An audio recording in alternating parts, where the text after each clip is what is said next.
Halo Sobat, kali ini kita akan mengulas sejarah salah satu tokoh dari tanah Sunda, yaitu Raden Kian Santang. Bagaimana kisahnya, yuk kita simak. Sebelum dilanjut, alangkah baiknya di-subscribe dulu, karena subscribe itu gratis Sobat.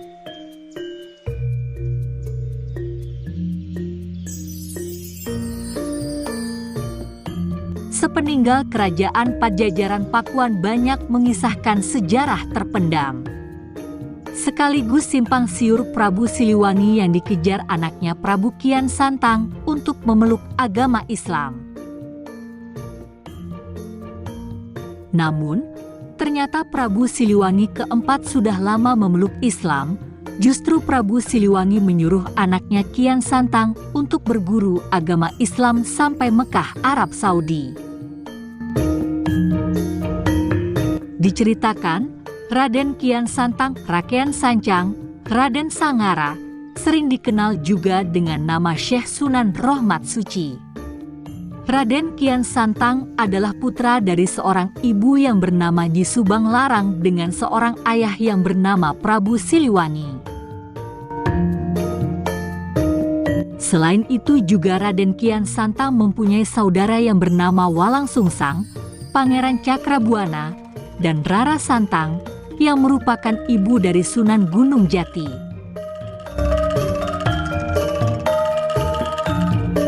Raden Kian Santang adalah seorang sinatria yang gagah dan juga perkasa.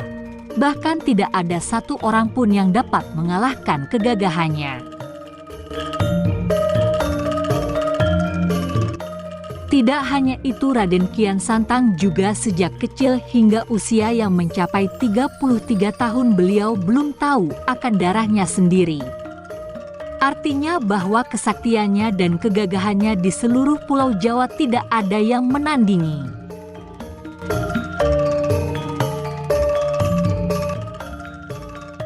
Kemudian Raden Kian Santang meminta kepada ayahnya untuk mencarikan seorang tandingan yang dapat mengalahkannya.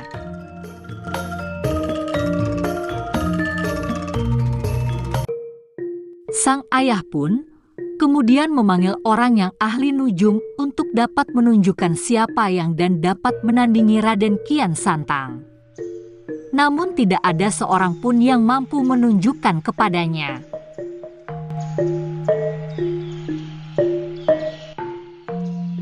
Singkat cerita, ada seorang kakek yang memberitahu bahwa ada seseorang yang dapat menandingi Raden Kian Santang. Orang itu bernama Sayyidina Ali yang tinggal di Tanah Suci Mekah.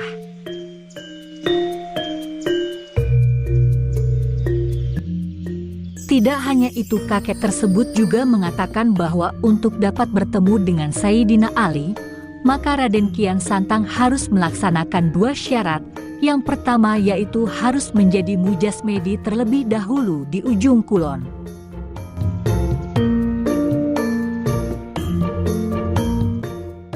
Dan syarat yang kedua harus mengubah namanya menjadi Galantrang Setra, Galantrang yang artinya berani, dan juga Setra yang artinya bersih, suci. Kemudian ketika Raden Kian Santang telah melaksanakan syarat tersebut, maka beliau berangkat ke Tanah Suci Mekah.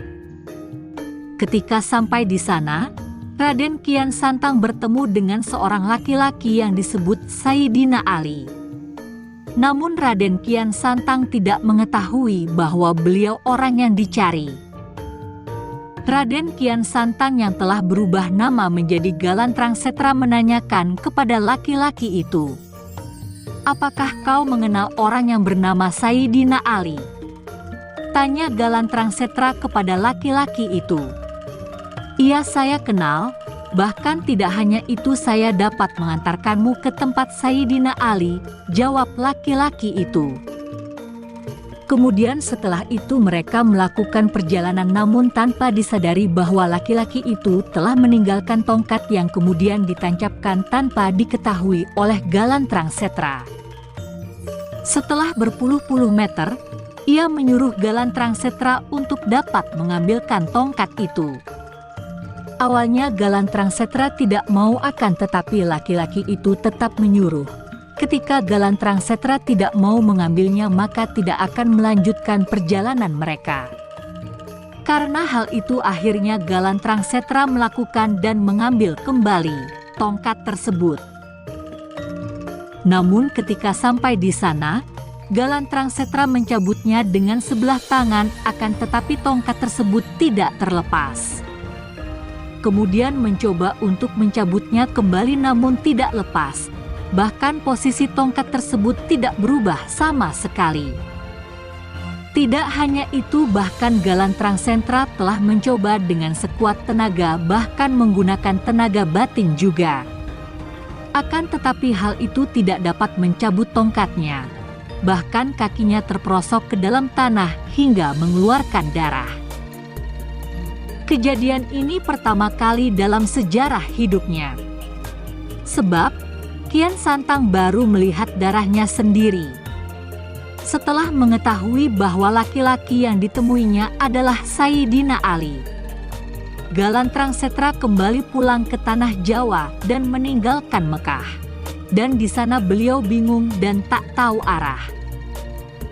Karena hal itu kemudian Kian Santang, Galantrangsetra, kembali lagi ke Mekah untuk mencari Sayyidina Ali dan dengan niatan untuk berguru dan belajar agama Islam. Kemudian selama 20 hari beliau mempelajari agama Islam.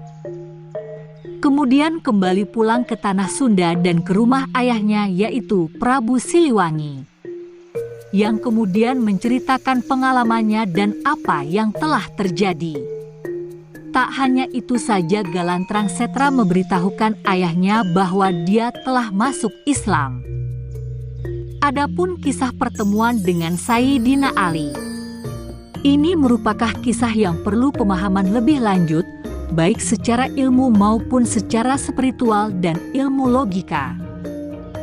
Pengkajian ulang tentang kisah ini pun harus dilakukan dengan dasar perbedaan zaman yang ada. Masa Sayyidina Ali dan Raden Kian Santang ini mempunyai rentang waktu cukup jauh. Tetapi jika Allah berkehendak, bukan hal yang mustahil bahwa ini bisa saja. Kisah ini pun menepis rumor bahwa Prabu Siliwangi dikejar Prabu Kian Santang untuk masuk Islam, hingga tilem di Gunung Sancang Garut Selatan seperti yang dinyanyikan Yayan Jatnika berjudul Sancang. Bagaimana bisa dikejar? Saat itu yang menyuruh berguru agama Islam adalah Prabu Siliwangi. Kemudian, secara syarat menikah dalam Islam, jelas Prabu Siliwangi menikahi Nyi Subang Larang yang merupakan putri ulama di Karawang yang jelas-jelas sudah beragama Islam. Kemudian, keponakan Prabu Kian Santang merupakan Sunan Gunung Jati, anak saudari perempuannya Lara Santang. Wallahualam bishawab.